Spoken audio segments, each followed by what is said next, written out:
नमस्कार दोस्तों, मेरा नाम प्रदीप राठौर है और आप देख रहे हैं प्रदीप एकेडमी। आज मैं आपको कराने वाला हूं सी टेट का प्रीवियस ईयर का पेपर, जो आपके इस पेपर में से आपका कम से कम पूरा पेपर एज इट इज फंस सकता है अगर आप ध्यान से करोगे तो। चलो तो क्लास को स्टार्ट करते हैं। तो ये आपका आ रहा है पहला क्वेश्चन। पहला क्वेश्चन कहता है आपका, क्या कहता है पहला क्वेश्चन वो आपको बताना है। पहले क्वेश्चन को पढ़ो और फिर बताओ क्या कहता है पहला आपका क्वेश्चन। पहला क्वेश्चन कहता है आपका, विकास की कौन सी अवस्था की प्रमुखता है? अमूर्त सोच व अपनी खुद की पहचान खोजने की चाह रखता है। तो बताओ क्या आंसर इसका होगा। तो पहले का आंसर होगा आपका डी, किशोरावस्था में ऐसा होता है। ठीक है, चलो क्वेश्चन नंबर है आपका सेकंड। सेकंड क्वेश्चन कहता है आपका, एक सेकंड। सेकंड क्वेश्चन कहता है आपका, विकास के बारे में निम्न में से कौन सा कथन सही नहीं है? देखो क्वेश्चन में पूछा है नेगेटिव, तो इसका हमेशा बताना है नेगेटिव इसका आंसर। ठीक है, तो इसका राइट ऑप्शन हो जाएगा सी, विकास पैर से सिर की दिशा में होता है, जबकि ये गलत है। पैर से नहीं होता, वो होता है सिर से पैर की ओर। कौन सा होता है? सिर से पैर की ओर। ठीक है, चलो क्वेश्चन नंबर है आपका तीसरा। तीसरा आपका क्वेश्चन कहता है, बच्चों में व्यक्तिगत अंतर का प्राथमिक कारण क्या है? तो इसका राइट ऑप्शन हो जाएगा आपका सी, आनुवांशिकता एवं पर्यावरणीय कारणों के बीच परस्पर जटिल अंतरक्रिया। ठीक है, ये इसका राइट ऑप्शन हो जाएगा। चलो क्वेश्चन नंबर है आपका फोर्थ। फोर्थ क्वेश्चन कहता है आपका, समाजीकरण कैसा होता है? समाजीकरण एक, पहला ऑप्शन है रैखिक व निश्चित प्रक्रिया है। बी ऑप्शन है सरल व एकयामी प्रक्रिया है। सी ऑप्शन है जटिल व बहुआयामी प्रक्रिया है। डी ऑप्शन है अनम्य व सार्वभौमिक प्रक्रिया है। देखो ये नहीं होता, अनम्य, सरल भी नहीं होता, रेखीय भी नहीं होता, तो इसका राइट ऑप्शन हो जाएगा आपका सी, जटिल व बहुआयामी प्रक्रिया है। ठीक है, चलो क्वेश्चन नंबर है आपका पांचवा। पांचवा क्वेश्चन कहता है आपका जीन पियाजे के बारे में। जीन पियाजे ने सुझाव दिया, क्या सुझाव दिया? तो पहला पॉइंट है बच्चे बड़ों से अलग सोचते और सीखते हैं। बी पॉइंट है भाषा विकास को सुशोध्याय करती है। सी पॉइंट है बच्चों की सोच वयस्कों से मात्रात्मक रूप से भिन्न होती है।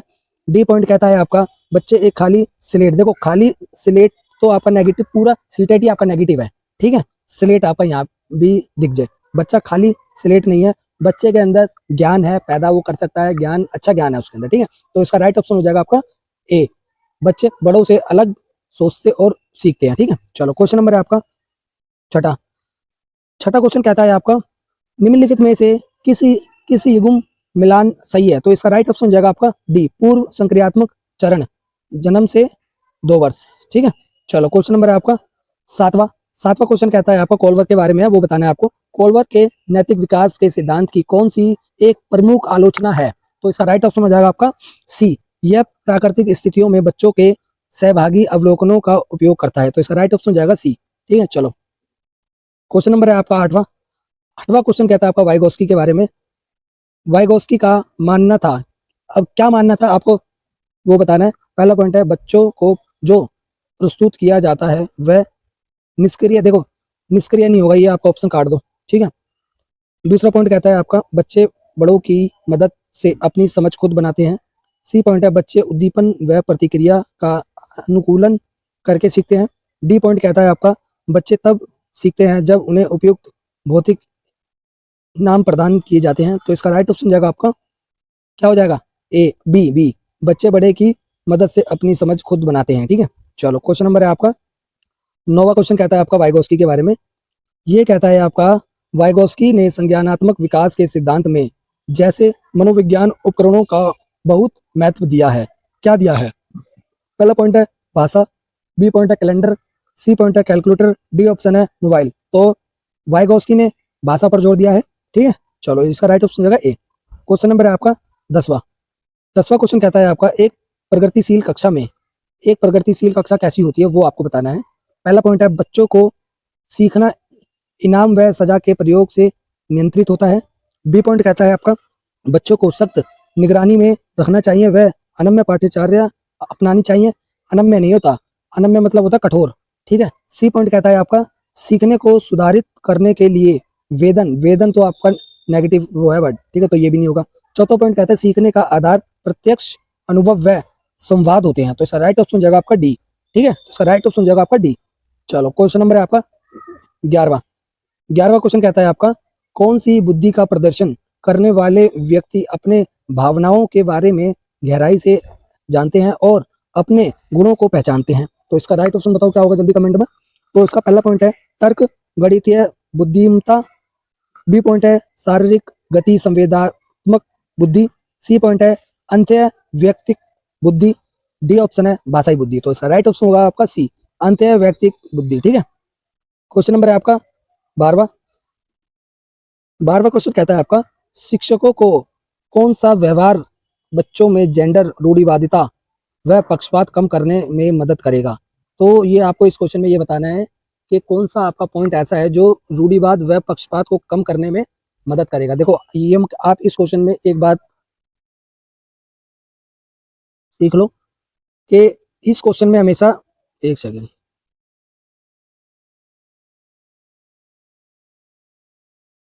इस क्वेश्चन में हमेशा जो हम कहेंगे रूढ़िवादिता हमें हमेशा केवल महिलाओं को, केवल पुरुष को लेकर नहीं चलेगा, वो हमेशा दोनों की बात करेगा, पुरुष की भी और महिलाओं की भी। ठीक है, तो वो क्वेश्चन क्या होगा, सही होगा। ठीक है, तो इसमें देखो पहला पॉइंट कहता है कक्षा में केवल लड़कियों, भाई केवल नहीं होगा। फिर आपका बी पॉइंट कहता है खेल के लिए गुड़िया व घर केवल लड़कियां को देना चाहिए, ये भी नहीं होगा, इसका राइट ऑप्शन खराब हो गया। सी पॉइंट है देखभाल करने वाले व्यवसायों का जिक्र केवल औरत के संदर्भ में नहीं। देखो केवल वाला हमेशा नेगेटिव हो रहता है टैगवर्ड्स, पॉजिटिव टैगवर्ड्स है आपका डी पॉइंट। सभी जेंडर को स्वायत्ता व सहानुभूति के गुण विकसित करना। सभी बच्चों को क्या करते हैं, सभी पुरुष व मतलब वय को क्या करना है, सबको मतलब एक साथ जोड़ के चलना है। ठीक है, चलो क्वेश्चन नंबर आपका 13वां। 13वां क्वेश्चन कहता है आपका कौन सा परिप्रेक्ष्य भाषा को संज्ञान को सुधारित करने वाले महत्वपूर्ण उपकरण के रूप में देखता है। पहला पहला पॉइंट है व्यवहारवादी, दूसरा पॉइंट है सूचना संक्रमण, तीसरा पॉइंट है सामाजिक सांस्कृतिक, डी ऑप्शन है मनोगतिशील। तो इसका राइट ऑप्शन बताओ क्या होगा जल्दी। इसका राइट ऑप्शन जाएगा आपका सी, सामाजिक सांस्कृतिक। ठीक है, चलो क्वेश्चन नंबर है आपका 14वां। 14 क्वेश्चन कहता है आपका कक्षा में विविधता को समायोजित करने के लिए निम्नलिखित में से कौन एक प्रभावी रणनीति नहीं है। क्वेश्चन में आपका पूछा है नेगेटिव, तो इसका आंसर भी क्या होगा, नेगेटिव। पहला पॉइंट कहता है सामाजिक और सांस्कृतिक संदर्भ का पता लगाना। बी पॉइंट कहता है छात्रों को विभिन्न पृष्ठभूमियों के अनुरूप शिक्षा शास्त्र। सी पॉइंट कहता है ऐसे विविध उदाहरण प्रदान करना जो सभी विद्यार्थियों के लिए अर्थपूर्ण हो। डी पॉइंट कहता है निर्देशों के मानक सेट का उपयोग करना और शिक्षार्थियों की पृष्ठभूमि को अनदेखा करना। तो इसका राइट ऑप्शन जगह डी, कभी भी मानक आपका नेगेटिव टैग वर्ड्स है और अनदेखा भी आपका नेगेटिव टैग वर्ड्स है। ठीक है, चलो क्वेश्चन नंबर है आपका 15। 15 क्वेश्चन कहता है आपका निम्नलिखित में से अर्थपूर्ण अधिगम के लिए आकलन की विशेषता क्या होनी चाहिए। मानकीकृत तो नहीं होना चाहिए, व्यापक भी नहीं होगा। ठीक है, तो ये दो पॉइंट तो मैंने काट दिया, अब आपको इन दोनों में से बताना है क्या होगा। देखो गुणात्मक हमेशा इसके अंदर आ जाएगा रचनात्मक के अंदर। ठीक है, तो व्यापक पॉइंट क्या है, रचनात्मक। तो इसका राइट ऑप्शन जाएगा सी। ठीक है, चलो क्वेश्चन नंबर है आपका 16। 16वां क्वेश्चन कहता है आपका 16वां क्वेश्चन कहता है समावेशी शिक्षा में क्या शामिल है।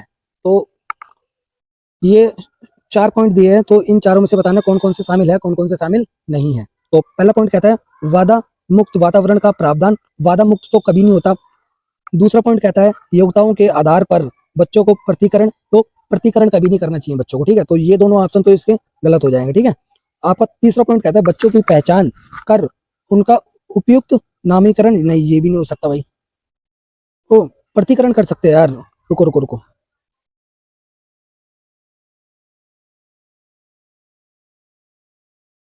भाई सुनो, इसका ये ऑप्शन ठीक रहेगा, वादा मुक्त।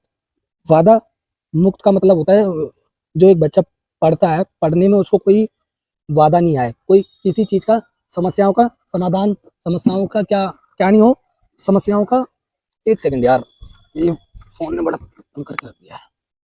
देखो 16वां कहता है आपका समावेशी शिक्षा में क्या शामिल है। पहला पॉइंट है वादा मुक्त वातावरण का प्रावधान, हाँ ये ठीक पॉइंट है। ठीक है, और आपका दूसरा पॉइंट कहता है योग्यताओं के आधार पर बच्चों को प्रतिकरण करना। देखो प्रतिकरण मतलब होता है बच्चों को अलग अलग करना, तो ये नहीं करेंगे हम। सभी बच्चों को समावेशी क्लास में क्या होता है, हम सभी बच्चों को उनके एक साथ लेके चलना है।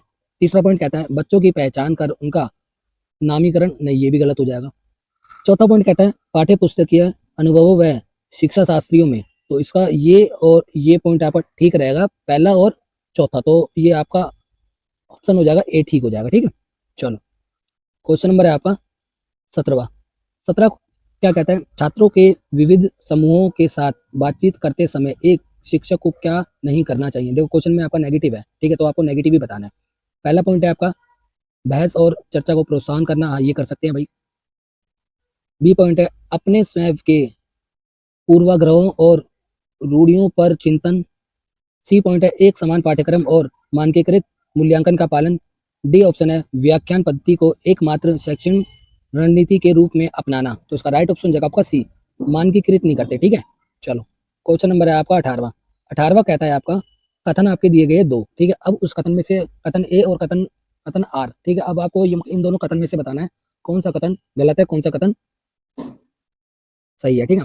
तो कथन ए कहता है आपका वैकल्य से जूझ रहे बच्चों के सीखने को सुगम बनाने के लिए शिक्षकों को पुस्तकों के अलावा विभिन्न प्रकार के संसाधनों का प्रयोग करना चाहिए। वह उन्हें लिखित परीक्षा में अतिरिक्त समय देना चाहिए।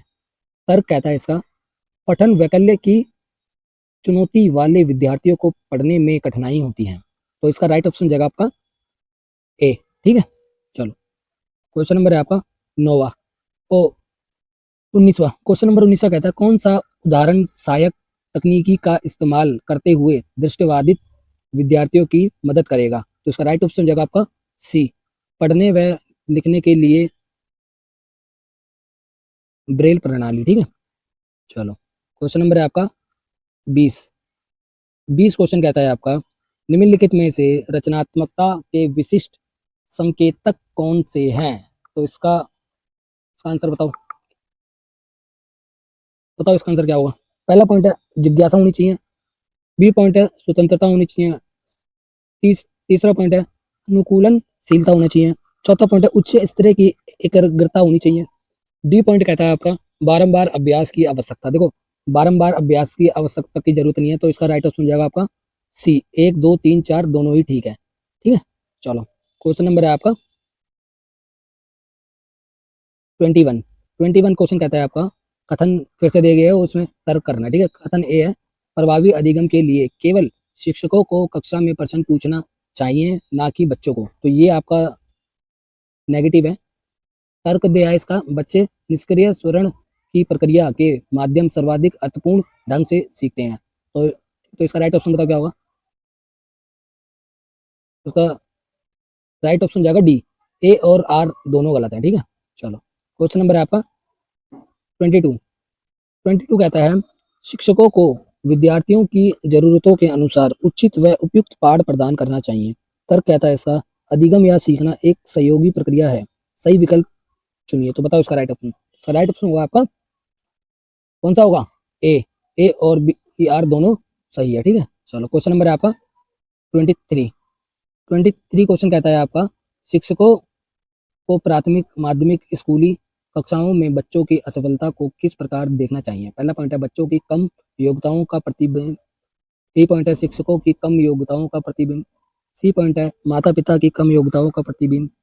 डी पॉइंट है स्कूली तांत्रिक की कार्यशीलता का प्रतिबिंब। देखो जब बच्चा असफलता होता है, फेल हो जाता है, तो उसमें स्कूल के कार्यक्रम की गलती होती है, ना कि माता पिता शिक्षक ना बच्चे, किसी की गलती नहीं, गलती होती है स्कूल की, ठीक है। चलो क्वेश्चन नंबर है आपका 24। 24 क्वेश्चन कहता है आपका एक सामाजिक रचनात्मक कक्षा में अधिगम कैसा होता है। निष्क्रिय और व्यक्तिगत है, सक्रिय और व्यक्तिगत है, सक्रिय और सामाजिक है, निष्क्रिय और सामाजिक है। तो इसका राइट ऑप्शन जाएगा सी, सक्रिय और सामाजिक है, ठीक है। चलो क्वेश्चन नंबर है आपका 25। 25 क्वेश्चन कहता है आपका साधन, ओहो 25 यहाँ पे आपका डैश वो देना था, पर जो हमारे टाइपिंग के जो मास्टर है उन्होंने आंसर ही दे दिया। तो इसका राइट ऑप्शन जाएगा सी, साधन लक्ष्य विश्लेषण, ठीक है। चलो क्वेश्चन नंबर है आपका 26। 26 क्वेश्चन कहता है कथन ए और आर है। कथन ए कहता है शिक्षकों को बच्चों की मानसिक स्थिति व संवेगात्मक जरूरतों की अपेक्षा करनी चाहिए। तर्क इसका कहता है अकादमिक अधिगम बच्चे के संवेगात्मक सुस्ताए से प्रभावित नहीं होते। तो बताओ इसका राइट होगा इसका ए, ठीक है। चलो क्वेश्चन नंबर है आपका 27। 27 क्वेश्चन कहता है आपका अधिगम को कैसे सुसाधित करना चाहिए। पहला पॉइंट है अर्थपूर्ण खोज द्वारा। बी पॉइंट है विद्यार्थियों की प्रतिस्पर्धा को बढ़ावा देकर, सी पॉइंट है भौतिक पुरस्कार देकर, डी पॉइंट है नकारात्मक पुनर्बलन देकर। तो उसका राइट ऑप्शन हो जाएगा आपका ए, अर्थपूर्ण खोज द्वारा। ठीक है, चलो क्वेश्चन नंबर है आपका 28।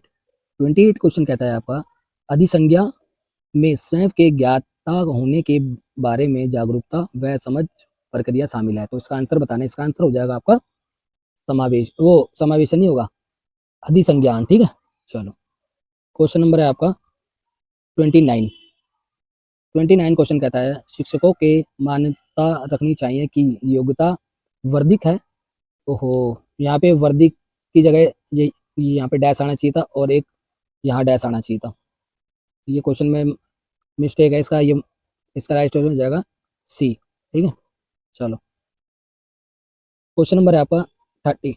30 क्वेश्चन कहता है प्रेरणा और सीखने के बारे में इनमें से कौन सा कथन सही है। पहला कथन है सीखना तब प्रभावी होता है जब छात्र सजा से बचने के कारण अभिप्रेरित हो, सजा से बचने के कारण नहीं होगा। बी पॉइंट है सीखना तब प्रभावी होता है जब छात्रों में आंतरिक अभिप्रेरणा हो। सी पॉइंट कहता है सीखना तब प्रभावी होता है जब छात्र बाहरी रूप से प्रेरित होता है। डी पॉइंट है सीखने में प्रेरणा की कोई भूमिका, भाई प्रेरणा के बिना तो बच्चा सीख ही नहीं पाएगा, तो जब तक उसकी आंतरिक प्रेरणा नहीं होगी तब तक बच्चा पढ़ नहीं पाएगा। तो उसका राइट ऑप्शन जाएगा बी। ठीक है, अब मैं कराऊंगा आपको हिंदी पेडागोजी के 30 क्वेश्चन, ठीक है, फिर उसके बाद करेंगे अपना फिर करेंगे अपना ईवीएस। तो चलो स्टार्ट करते हैं। ये आगे आपकी क्या आ गई, हिंदी। ठीक है, हिंदी आ गई आपकी। चलो क्वेश्चन कहता है आपका हिंदी का पहला, निम्नलिखित में से कौन सा सवर्ण एवं ग्राहीण कौशल है। तो इसका राइट ऑप्शन हो जाएगा आपका बी, श्रवण एवं पठन। ये कौशल है आपके। ठीक है, चलो क्वेश्चन नंबर है आपका, क्वेश्चन नंबर है आपका सेकंड, निम्नलिखित में से कौन सा वातावरण भाषा अधिगम दृष्टिकोण से सही है। तो इसका राइट ऑप्शन हो जाएगा आपका बी। ठीक है, ये चारों कौशल है और ये चारों कौशल के एक साथ चलते हैं। ठीक है, चलो क्वेश्चन नंबर है आपका थर्ड, ये कहता है पठन अर्थ निर्माण की प्रक्रिया है, इसका क्या तर्क है। तो बताओ इसका क्या आंसर होगा, जल्दी बताओ कमेंट में इसका आंसर क्या होगा। तो इसका आंसर होगा बी, पठन। देखो यहाँ पठन की बात आ जाए वहां चले जाना बोध पे। ठीक है, तो इसका राइट ऑप्शन हो जाएगा बोध वाला। ठीक है, चलो क्वेश्चन नंबर है आपका 109। अब ये कहता है एक 5 की कक्षा एक अध्यापिका अपने विद्यार्थियों को 5-5 के समूह में बांटती है। वह उन्हें थीम और टॉपिक देती है जिन पर उन्हें चर्चा व संग्रहीकरण करना है। विभिन्न पहलुओं पर लोगों का साक्षात्कार लेना है और उनकी व्याख्यान करनी है। आंकड़ों के संग्रहीकरण व व्याख्या के आधार पर रिपोर्ट लिखनी है। इसे किस रूप में जाना जाएगा। तो ये आपका हो जाएगा बी, परियोजना कार्य। देखो यहाँ आपकी बात करें समूह की, टॉपिक की और व्याख्यान की, वहां क्या सोचोगे आप, चर्चा तो होनी ही है। ठीक है, चर्चा चर्चा अगर होगी तो वहां कौन सी जाएगी, परियोजना कार्य। ठीक है, क्वेश्चन नंबर है आपका 110। क्वेश्चन नंबर 110 कहता है आपका हिंदी का, भारतीय संविधान में अंग्रेजी भाषा को किस रूप में स्वीकृत किया गया है। तो ये बताना है। पहला पॉइंट है कार्यालय भाषा। बी पॉइंट है आपका मान्यता भारत प्राप्त भाषाओं में से एक है। सी पॉइंट है शिक्षा में द्वितीय भाषा है।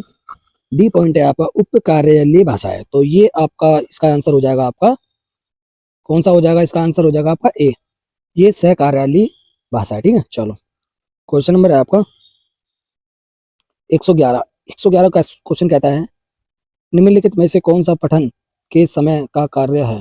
पठन के समय के कार्य है।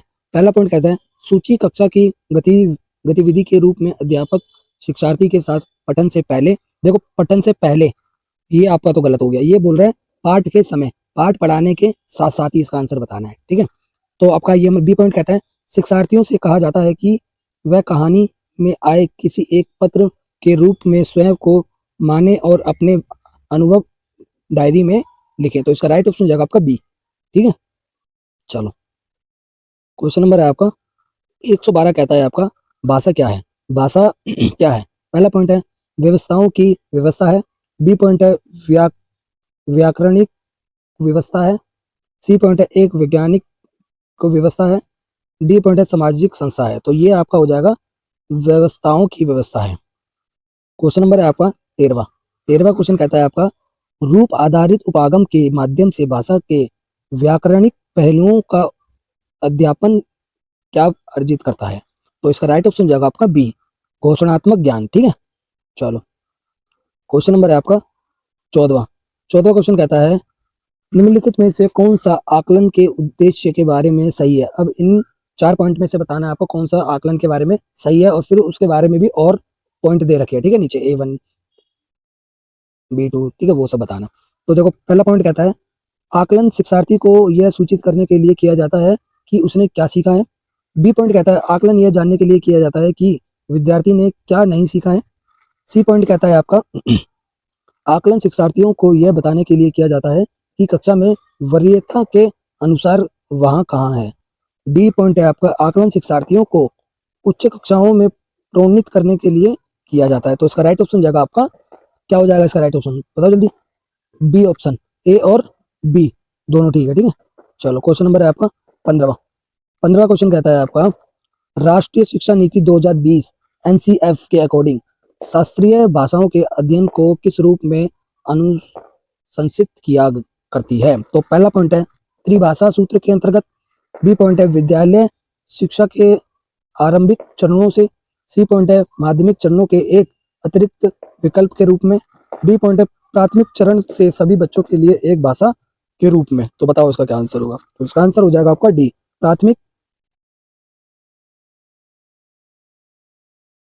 तो इसका आंसर हो जाएगा आपका डी, प्राथमिक चरण से सभी बच्चों के लिए उनके एक समान के रूप में देखना। ठीक है, चलो क्वेश्चन नंबर है आपका 16वां क्वेश्चन कहता है आपका निम्नलिखित में से कौन सा कथन प्रभावशाली तरीके से व्याकरण शिक्षण के बारे में सही नहीं है। तो ये आपको बताना कौन सा सही नहीं है। पहला पॉइंट कहता है